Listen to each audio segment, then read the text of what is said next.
What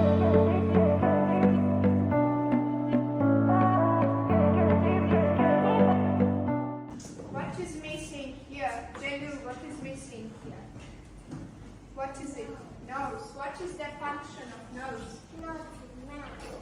Good. One. Okay, John Paul, what is missing? What else is missing? Ears. What is the function of ears? Okay, good. Hi there, welcome to my channel. In this video, I'm going to share with you some teaching materials that I've been using for a moment in Thailand while I'm teaching English to young learners. Okay, we are using this series of books, Family and Friends series, designed by Oxford University Press. This book is quite good for small children starting out their language journey. Firstly, it is intuitive because it covers all communicative aspects such as reading, listening, speaking. It starts with their introduction of vocabulary. Let's have a look. Unit 1. We have the introduction of the key vocabulary with pictures. Then it is followed by a story, and moreover you can also access the ebook, digital book, and you can play the story to make your lesson even more interactive. Then you can jump to next page. You can see the introduction of some basic grammar concepts and also a short review, a bit of practice. Then this book also contains a part devoted to phonics, which is crucial for small kids starting off language journey because they have no idea about English phonics at all, as it is completely different from their language. And of course, it has a special part devoted to review, 4 pages for review. And finally, the last part that we are enjoying with kids, this is a part devoted to crafts. We do some handmade activities, for example, creating a mask or making a puppet and so on. Really, young learners need to learn how to cut off things, how to color. It takes time and effort, but when they do it in English with songs all together, it can be a lot of fun.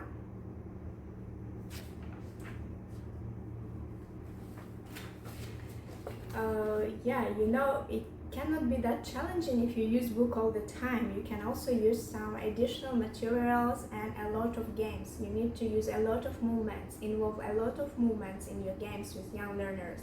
Personally, I enjoy involving like yoga classes, short yoga classes using special supportive video, for example, Movely Monkey video. You can type in Google search engine Movely Monkey, or you can see the description of these videos of all those resources that I'm using in the description for this video. And one more thing to mention, this book also contains supportive materials such as flashcards, all-time favorite props, I guess, yeah? Have a look, these flashcards. For example, we have flashcards devoted to the topic toys, and there are lots of games to play with kids using flashcards. It makes lesson also interactive and fun. And we have additional materials, a lot of toys, a lot of things. For example, while covering the topic letters, I might be using these props. These beautiful flashcards with ropes. By the way, Teacher Pharaoh, thanks for sharing. So activities with these ropes. I can assign letter to a kid or divide the class into teams, and then I will tell them to distribute letters to hang letters in the alphabetical order. That's it. Now let's talk about games that you can use with flashcards. Okay, game number 1. What is missing? Here are my flashcards. You just need to stick these flashcards on the board. And be careful while sticking because the board can be dirty. You need to use special things. For example, here in Thailand they have a small tiny sticky balls that you can use for sticking flashcards. Okay, you stick flashcards on the board one by one, at least 5 flashcards. Then you say to your kids to close their eyes, and then you count to 10 or to 5. And while their eyes are closed, you need to pick away 1 or 2 flashcards. Then you ask them what flashcard is missing. It trains key vocabulary and it trains their memory. That's it. Next game, Snap. You show flashcards one by one quickly. This game trains reaction and key vocabulary. So you show flashcards one by one And you tell kids a certain word from the key vocabulary, for example, teddy bear. And as soon as they see teddy bear, they need to shout out snap. Okay, you need to be really quick, showing flashcards. That's it. Yeah, you shout snap, that's it. Next game is flashcards, miming game. You assign a certain word or piece of vocabulary from the target vocabulary to a kid and he or she should mime it. I guess it's not that easy with these flashcards, with this set of flashcards like toys, but talking about verbs or for example action verbs, it's pretty easy for them to mime and have fun.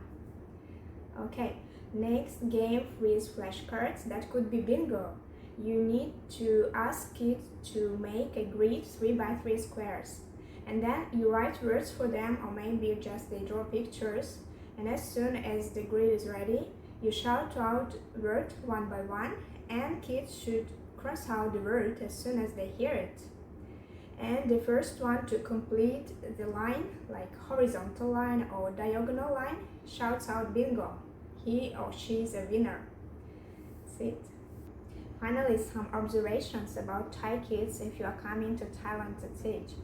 Firstly, you need to remember that Thai language is completely different from European languages, and as a result, it doesn't contain any uppercase or lowercase letters. It doesn't contain any spaces. That is why you need to remind kids what uppercase letters are, what lowercase letters are to practice writing all the time during primary grade. And you also need to remind about spaces. Each time you write a phrase, especially at the very beginning of the school year, if you are teaching a primary grade, you need to tell them, so put a finger to measure space between words, finger space and so on, and then they can count the number of words.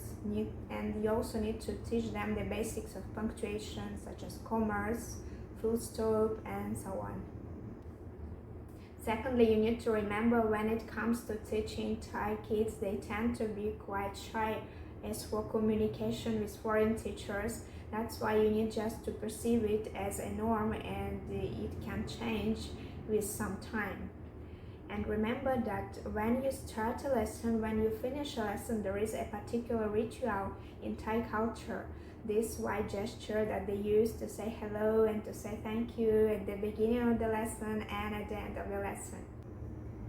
I hope that this video was useful for you. If you want to know more about my life in Thailand, you can subscribe to my Patreon account and don't forget to check useful resources that I've been using in the description for this video. See you later!